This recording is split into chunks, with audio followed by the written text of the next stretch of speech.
Hello दोस्तों, आपका स्वागत है आपके अपने चैनल स्टोरी टेबल पर। प्यार या दौलत, जीवन जीने का आधार क्या है? यह प्रश्न हम सभी के जीवन में एक बार जरूर आता है। कोई कहता है जीवन जीने का आधार प्यार है, तो कुछ का मानना है दौलत के बिना जीवन नहीं जिया जा सकता। आज की यह कहानी इसी प्रश्न को उठाती है। आज की कहानी की मुख्य पात्र गौरी, जिसके जीवन में जब यह प्रश्न आता है तो वह इन दोनों में से किसका चयन करेगी और उसका लिया गया निर्णय उसके जीवन को क्या दिशा देगा, आज की ये इस कहानी में आप सुनेंगे। तो चलिए बिना समय गंवाए सुनते हैं आज की कहानी, सच्चा प्यार। उत्तराखंड के पहाड़ों में बसा एक छोटा सा गांव था, बिनसर खेत। चारों तरफ देवदार और बांज के घने जंगल, दूर तक फैली सीढ़ीनुमा खेतों की कतार और सुबह के वक्त पहाड़ों से उतरकर आती धुंध इस गांव को किसी तस्वीर जैसा बना देती थी। गांव की पगडंडियां इतनी सकरी थी कि दो लोग आमने सामने आ जाएं तो एक को दीवार से सटकर रास्ता देना पड़ता था। शाम होते ही जब पहाड़ों के पीछे सूरज छिपने लगता तो हर घर की खिड़की से पीली रोशनी बाहर आने लगती और दूर मंदिर की घंटियों की आवाज़ पूरे गांव में फैल जाती।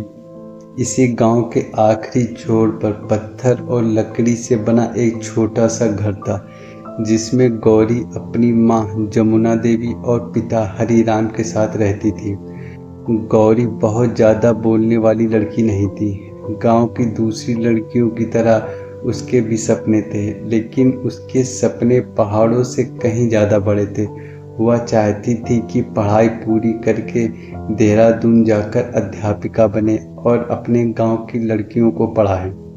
हर सुबह वह पहाड़ी रास्ते से लगभग 4 किलोमीटर दूर स्कूल जाती और शाम को लौटते वक्त अक्सर गांव के पुराने देवदार के पेड़ के पास कुछ देर रुकती। वहीं से नीचे घाटी में बहती नदी दिखाई देती थी।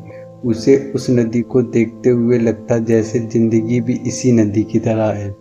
रास्ते में कितने भी पत्थर आ जाएं, लेकिन उसे अपना रास्ता बनाते हुए आगे बढ़ते रहना चाहिए। गौरी की जिंदगी में एक और शख्स था, जिसका नाम था देवेंद्र। गांव के लोग उसे देवू कहते थे। देवेंद्र के पिता की कुछ साल पहले बीमारी के कारण मृत्यु हो गई थी और घर की जिम्मेदारी उसके कंधों पर आ गई थी। उसने कॉलेज की पढ़ाई बीच में ही छोड़ दी और अब गांव के पास ही एक छोटी सी दुकान चलाता था। दुकान बहुत बड़ी नहीं थी, लेकिन देवेंद्र मेहनती था। सुबह वह दुकान खोलता, दिनभर लोगों का सामान बेचता और शाम को बचे समय में गांव के बुजुर्गों के खेतों का काम भी कर देता। उसके पास ना बड़ी जमीन थी, ना पैसा और ना कोई ऊंची पहुंच, लेकिन गांव में उसकी सबसे बड़ी पहचान उसकी ईमानदारी थी। गौरी और देवेंद्र के बीच कभी खुलकर प्रेम की बातें नहीं हुई। उनका रिश्ता उन पहाड़ी हवाओं जैसा था जो दिखाई नहीं देता था, लेकिन महसूस जरूर होता था। जब गौरी स्कूल से लौटती और देवेंद्र की दुकान के सामने से गुजरती तो देवेंद्र उसे देखकर बस इतना पूछता, आज स्कूल देर से छूटा? गौरी हल्की मुस्कान के साथ हंस देती, हाँ मैडम ने परीक्षा की तैयारी के लिए रोक लिया था। बस इतनी सी बात होती और दोनों अपने अपने रास्ते चले जाते हैं, लेकिन उन कुछ शब्दों में भी एक आत्मीयता थी जिसे दोनों अपने दिल में महसूस करते थे। एक दिन गांव में सुबह से ही असामान्य हलचल थी। नीचे सड़क पर कई गाड़ियों के रुकने की आवाज़ें आ रही थी। बच्चे दौड़ते हुए गांव के चौराहों की तरफ जा रहे थे। कुछ ही देर में खबर पूरे गांव में फैल गई कि देहरादून का सबसे बड़ा ठेकेदार और जमीन कारोबारी राघव चौहान गांव में आया है।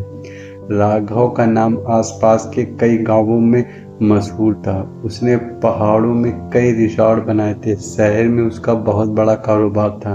उसके साथ आए लोगों ने गांव के चौराहे पर गाड़ी रोकते ही आसपास की जमीनों को देखने लगे। राघव खुद महंगे कपड़ों में गाड़ी से उतरा। उसकी आंखों पर काला चश्मा और बोलने के अंदाज में ऐसा आत्मविश्वास था जैसे पूरे पहाड़ पर उसका अधिकार हो।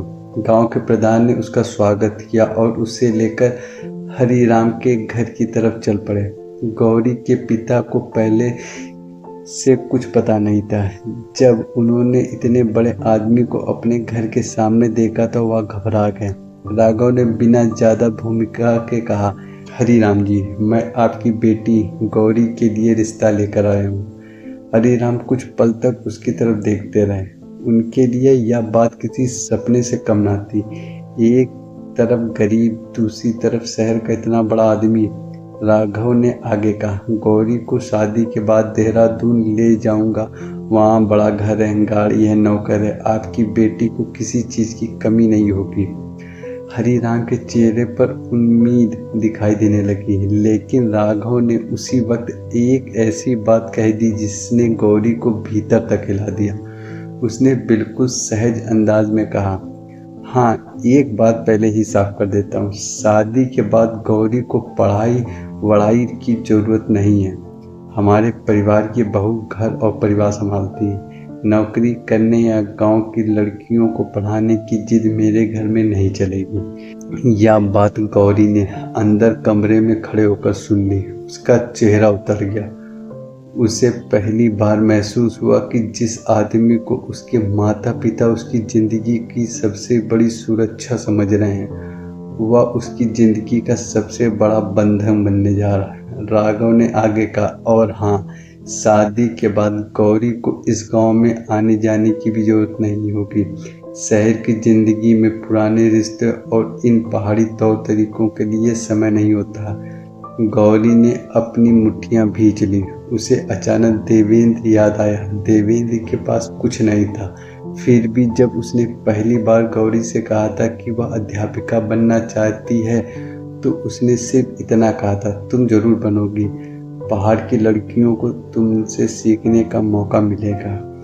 रात को घर में राघव के रिश्ते की चर्चा चल रही थी। हरिराम को लगता था कि उनकी बेटी के लिए इससे अच्छा रिश्ता हो ही नहीं सकता। माँ जमुना देवी भी परेशान थी। वह जानती थी कि घर की हालत ठीक नहीं है। खेत से जितना अनाज मिलता है उससे साल भर का खर्च मुश्किल से चलता है। ऊपर से गौरी की पढ़ाई, आगे की पढ़ाई का खर्च। हरिराम बार बार कह रहे थे, बेटी, हम गरीब लोग हैं, जिंदगी में ऐसा मौका बार बार नहीं आता। राघव के घर जाएगी तो आराम से रहेगी। गौरी चुप बैठी रही। फिर उसने धीमे स्वर में पूछा, बाबा, अगर आराम के बदले मुझे अपनी जिंदगी का फैसला करने का अधिकार ही ना मिले तो वह आराम मेरे किस काम का। हरिराम कुछ बोले नहीं। गौरी की आंखों में आंसू थे, लेकिन आवाज में डर नहीं था। उसने माँ की तरफ देखकर कहा, माँ, मैं किसी अमीर आदमी की पत्नी बनकर नहीं जीना चाहती। मैं किसी ऐसे इंसान की साथी बनना चाहती हूँ जो मुझे समझे। जमुना देवी ने बेटी को देखा। वह जानती थी कि बेटी के दिल में किसका नाम है, लेकिन उन्होंने अभी तक कभी इसे सीधे नहीं पूछा था। अगली सुबह गौरी अकेली देवदार के जंगल की तरफ निकल गई। बारिश के बाद रास्ते पर मिट्टी गीली थी और पेड़ों से पानी की बूंदें लगातार गिर रही थी। वह उसी पुराने पत्थर पर जाकर बैठ गई जहां वह अक्सर नदी को देखा करती थी। कुछ देर बाद पीछे से कदमों की आवाज आई। देवेंद्र था। उसने गौरी को उदास देखा तो पूछा, क्या हुआ? गौरी ने उसकी तरफ देखा और पहली बार बिना घुमाए फिराए कहा, मेरे लिए रिश्ता आया है। देवेंद्र का चेहरा एक पल में बदल गया। उसने नजरें झुका ली। गौरी ने कहा, देवेंद्र, तुम कुछ कहोगे नहीं? देवेंद्र ने बहुत देर बाद जवाब दिया, मैं क्या कहूँ गौरी, तुम्हें पाने की इच्छा तो मेरे मन में बहुत पहले से है, लेकिन मैं तुम्हें किसी बंधन में नहीं बांधना चाहता। अगर तुम्हें लगता है कि उसके साथ तुम्हारी जिंदगी बेहतर होगी तो मैं रास्ते से हट जाऊंगा। गौरी ने उसकी तरफ देखकर पूछा, और अगर मुझे तुम्हारे साथ जिंदगी बितानी है तो? देवेन ने पहली बार उसकी आंखों में सीधा देखा। उसकी आंखों में खुशी से ज़्यादा डर था। उसने कहा, मैं तुम्हें महल तो नहीं दे सकता, लेकिन इतना वादा जरूर कर सकता हूँ कि तुम्हारे सपनों के रास्ते में कभी दीवार नहीं बनूंगा। तुम पढ़ना चाहती हो तो पढ़ना, नौकरी करना चाहती हो तो करना, अपने गांव की लड़कियों को पढ़ाना चाहती हो तो मैं खुद तुम्हारे साथ खड़ा रहूँगा।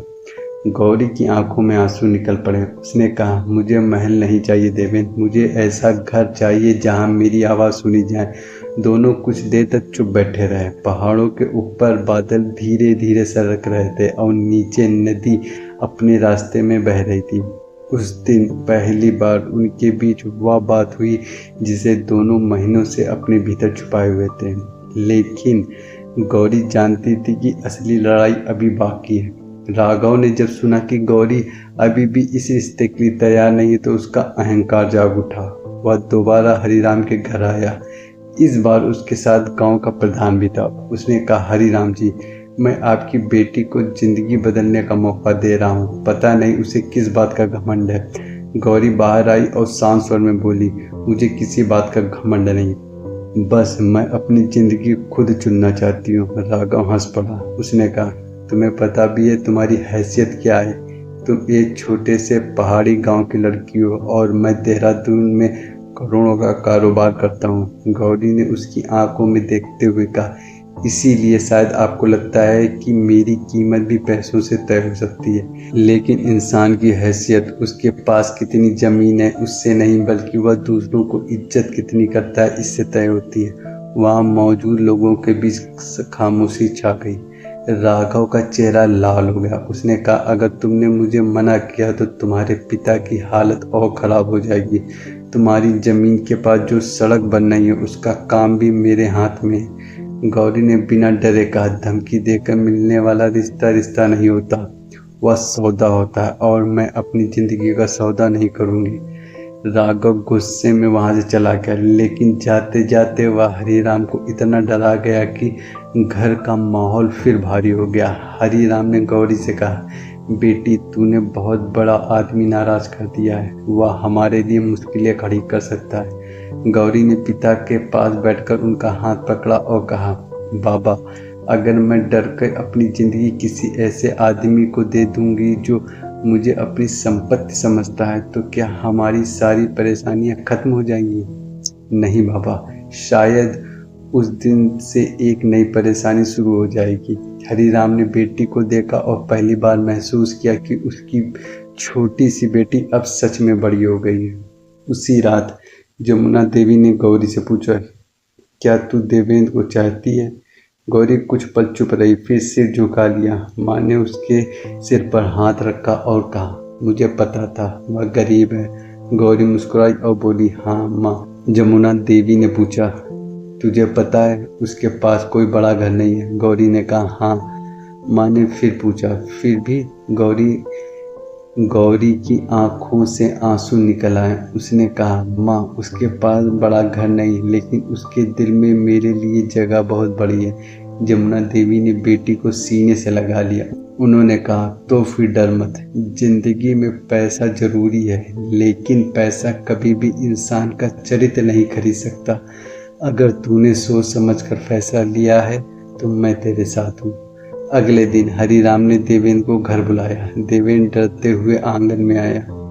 हरिराम कुछ देर तक उसे देखता रहा, फिर पूछा, बेटा, मेरी बेटी को क्या दे पाओगे? देवेंद्र ने सिर झुकाकर कहा, बाबा, मैं उसे महंगे कपड़े, बड़ी गाड़ी शायद ना दे पाऊँ, लेकिन मैं उसकी मेहनत की कदर करूँगा। अगर वह पढ़ना चाहेगी तो उसे पढ़ाऊँगा, अगर नौकरी करेगी तो उसके साथ खड़ा रहूँगा, और अगर कभी मैं गलत हुआ तो उसे मेरी गलती बताने का पूरा अधिकार होगा। हरिराम की आंखें भर आईं। उन्होंने देवेंद्र के कंधे पर हाथ रखा और कहा, बस बेटा, मुझे यही चाहिए था। मैं अपनी बेटी को अमीर घर में नहीं, अच्छे इंसान के घर में भेजना चाहता हूँ। कुछ ही दिनों बाद गौरी की शादी देवेंद्र से हो गई। राघव को जब यह खबर मिली तो वह गांव आया, लेकिन इस बार गांव उसके साथ नहीं था। जिन लोगों को वह अपनी दौलत के दम पर छोटा समझता था, वही लोग आज हरिराम के घर के बाहर खड़े थे। राघव ने आखिरी बार गौरी से कहा, तुमने मेरी दौलत ठुकराई, ये जिंदगी भर पछताओगी। गौरी ने मुस्कुराकर जवाब दिया, शायद मैं कभी कभी मुश्किलों से जरूर लड़ूंगी, लेकिन मुझे अपने फैसले पर पछतावा नहीं होगा, क्योंकि मैंने आपकी दौलत नहीं ठुकराई है, मैंने उस जिंदगी को ठुकराया है जिसमें मेरी कोई आवाज़ नहीं होगी। समय बीतता गया। देवेन और गौरी ने एक छोटा सा घर बनाया है। घर के बाहर देवेन ने लकड़ी की एक छोटी सी पट्टी लगाई जिस पर लिखा था पहाड़ी पाठशाला। गौरी ने गांव की बच्चियों को पढ़ाना शुरू कर दिया। कुछ साल बाद उसने अपनी पढ़ाई पूरी की और सरकारी स्कूल में अध्यापिका बन गई। देवेन आज भी अपनी दुकान चलाता था। दोनों की जिंदगी में बहुत अमीरी नहीं थी, लेकिन घर में हंसी थी, सम्मान था, एक दूसरे के सपने के लिए जगह था, और सबसे बड़ी बात, एक दूसरे के लिए अथाह प्रेम। एक शाम गौरी उसी पुराने देवदार के पेड़ के नीचे खड़ी होकर नीचे बहती नहर को देख रही थी। देवेन उसके पास आकर खड़ा हो गया। उसने पूछा, क्या सोच रही हो गौरी? गौरी मुस्कुराई और बोली, सोच रही हूँ, अगर उस दिन मैंने डरकर फैसला लिया होता तो शायद मेरे पास बड़ा घर होता, लेकिन यह सुकून ना होता। देवेन ने कहा, और अगर उस दिन तुमने मेरा साथ चुना ही नहीं होता? गौरी ने उसकी तरफ देखा और कहा, तो शायद मुझे जिंदगी भर यह सवाल परेशान करता कि मैंने अपनी आवाज़ क्यों नहीं सुनी। पहाड़ों के पीछे सूरज धीरे धीरे ढल रहा था। हवा में देवदार की खुशबू थी और दूर मंदिर की घंटियां बज रही थी। गौरी ने सामने फैली घाटी को देखा और मन ही मन सोचा कि जिंदगी में सबसे बड़ा फैसला हमेशा वही नहीं होता जिसमें सबसे ज़्यादा सुख सुविधाएं मिले। कभी कभी सबसे बड़ा फैसला वह होता है जिसमें इंसान अपने आत्मसम्मान को बचाने के लिए आसान रास्ता छोड़कर मुश्किल रास्ता चुने, क्योंकि सच्चा प्रेम वह नहीं जो आपके महंगे घर में कैद कर दे। सच्चा प्रेम वह है जो आपके सपनों के लिए दरवाजा खोल दे। पैसा जीवन को आराम दे सकता है, लेकिन सम्मान ही जीवन को अर्थ देता है। और पहाड़ों की तरह मजबूत रिश्ता वही होता है जिसकी नींव दौलत पर नहीं बल्कि भरोसे, बराबरी और सम्मान पर रखी जाती है।